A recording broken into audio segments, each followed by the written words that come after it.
పుట్టిన వెంటనే బిడ్డ పెద్దగా ఏడుస్తాడు. అది విన్న వెంటనే తల్లిదండ్రుల గుండెల్లో ఒక వింత భయం. ఏమైంది? ఎందుకు ఏడుస్తున్నాడు అని అనిపిస్తుంది.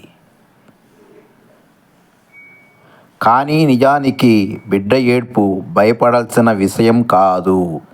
అది ఆరోగ్యానికి సంకేతం. మొదటి కారణం శ్వాస ప్రారంభం. తల్లి గర్భంలో ఉన్నప్పుడు బిడ్డకు ఊపిరితిత్తులు పూర్తిగా పనిచేయవు.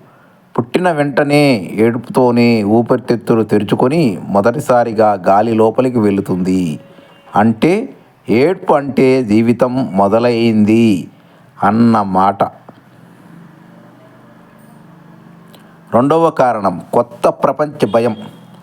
తల్లి గర్భం లోపల వెచ్చగా ప్రశాంతంగా శబ్దం లేకుండా ఉంటుంది కాబట్టి బయటకు రాగానే చలి, వెలుగు, శబ్దాలు, ఈ మార్పును బిడ్డ తట్టుకోలేక ఏడుస్తాడు.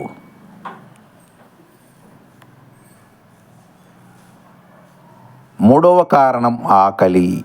పుట్టిన కొద్ది నిమిషాలలో బిడ్డకు తల్లిపాలు కావాలి. ఆకలిని చెప్పే ఒక్క భాష ఏడ్పే.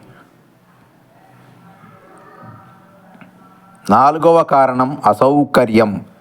తడి బట్టలు, చలి, వేడి, నొప్పి ఇవన్నీ మాటలలో చెప్పలేడు కాబట్టి ఏడ్పుతోనే తెలియచేస్తాడు.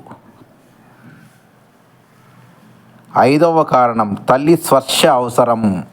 తల్లి గుండె చప్పుడు, ఆమె స్పర్శ అవి బిడ్డకు భద్రతనిస్తాయి. అది దొరకనప్పుడు కూడా బిడ్డ ఏడుస్తాడు. కాబట్టి గుర్తుంచుకోండి, పుట్టిన బిడ్డ ఏడ్పు బలహీనత కాదు, జీవితానికి మొదట స్వరం. బిడ్డ ఏడిస్తే భయపడకండి, ప్రేమతో దగ్గరకు తీసుకోండి. ఏడ్పులోనే బిడ్డ ఆరోగ్యం, అవసరాలు దాగి ఉంటాయి. ఈ వీడియో మీకు నచ్చితే లైక్ చేయండి, షేర్ చేయండి, సబ్స్క్రైబ్ చేయండి. Thank you friends.